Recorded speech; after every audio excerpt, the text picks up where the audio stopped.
The following is a snippet of a released video discussing Season 13 Ranked, link down below.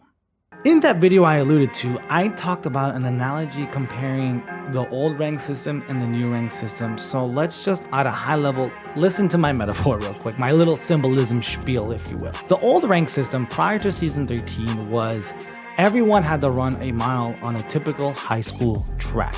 And what Season 13 did, the two changes that they did on their own, on the paper, right, don't seem that bad. One change was that they increased the 1 mile to 2 miles, which, okay, fine.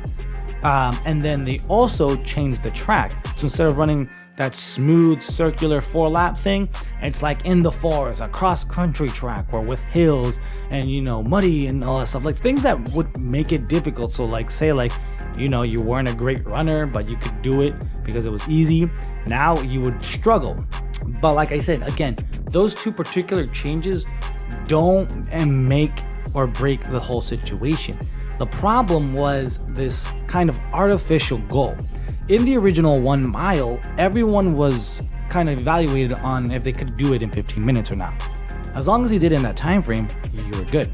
The problem is, now with the changes, 2 miles, and making it way difficult and still expecting all people to run 15 minutes.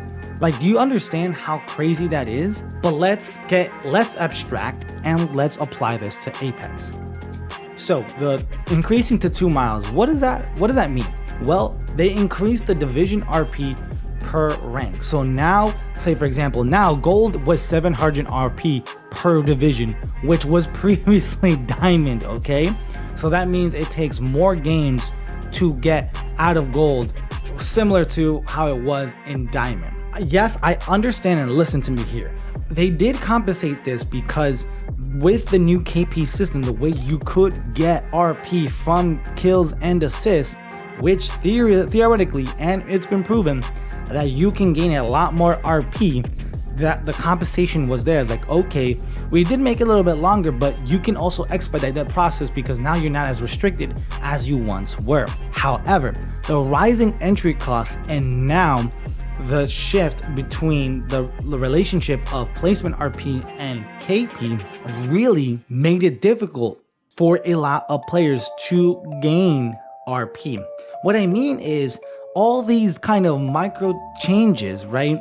For a player in Season 12, they were used to say get a 500 RP in a 3-hour session, right? I'm just giving really abstract numbers out here. That was your consistency that you could get. So normal players, what you could have done in Season 12 and anything prior, okay, 500 RP, that's not too bad. Like I said, diamond previously was 700. So if in 3 hours you can get 500 RP, then that means it will take you only like 2 days or so to get out of one division. So just so you guys can illustrate the pace of normal players and what they could have typically accomplished. But now with all the nuances, the entry cost, you know, the length of each division, that same player now averages down to 350 RP in their typical 3-hour session. If you were calculating their speed, some people may not be fast enough for them to climb where they want to in the same 45-day period that they were accustomed to. And this created a false sense of I need to play more, aka I need to grind more, aka oh my god, this is just for streamers and content creators who can play 8 hours a day, because they felt, oh my god, there's no way I can get that much RP, not realizing that that wasn't the issue. But I can totally cover that later. That's not really the point, but it's just objectively the truth. People thought they needed to know life ranked, and that created a motivation issue. And that simply happened because they thought, I'm not getting as much RP as I used to, and I still have to get the same RP or more in the same 45-day time frame. With a motivation issue, the player base decreasing is a given. And decreasing the player base highlights the greatest pitfall that strict matchmaking creates. Now understand that previously in Season 12 and before, Diamond 2 I believe was the threshold of backup when it came to Master and Predator players. This was loosened in Season 13 for what I assume was to balance out the expectations, because yes, they knew they made it longer, they made it a little bit harder, so they knew probably less people were going to get high up there, but we need to compensate that and we want them to get into matches, so they loosened it. But that expectation or that anticipation only would have worked if the same amount of players were still playing, right? They just thought, okay, all those players are still going to play, they're just going to be distributed differently. That's not what happened. People got demotivated, stopped playing, so the general player base of Ranked got significantly reduced. And when that happened, you saw this gold predator issues, because the normal players stopped playing Ranked because those with full-time jobs, families, etc. just felt like they couldn't participate in this system, again under false pretenses, right? Because I do feel like they could have, but they stopped playing regardless. Like, that was the issue. So regardless of what the motivation issue was for players, whether it because it was harder, they don't actually like competitive BR, they felt they couldn't do it in the 45 days, whatever it may be, whether it was, like the new high effort is great, but the reward still sucks, so why am I even participating in this? It's a big ego stroke. Like, whatever. You had less people playing, and you had less people playing made it worse for the people still committed playing, because then golds were playing predators that we saw, because again, they loosened those restrictions. So what am I getting to? What is my point? If you were paying attention, if you were to increase something, a difficulty, right? You don't give them the same time constraints. You don't give them the same timeline for success. That doesn't make any sense. So I'm a firm believer that if Respawn just didn't do the soft reset, let Season 13 play out fully in the original Season 13 launch rank system, we would have saw a very different kind of story.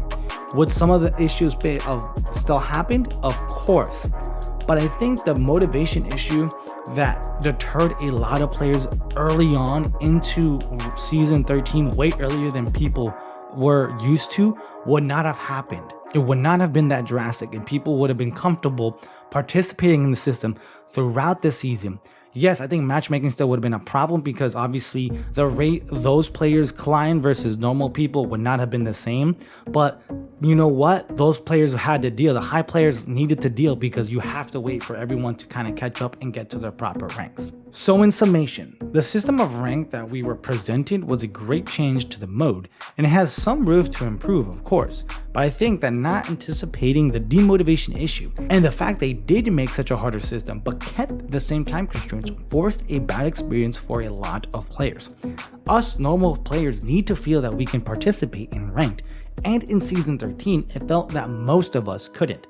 Competitive Battle Royale is not as enticing as people think it is, and they conflate the fun of Battle Royale with the expectations and how competitive should work.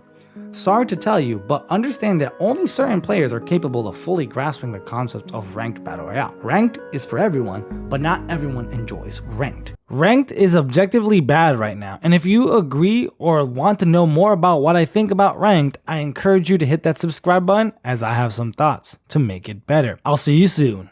Adios.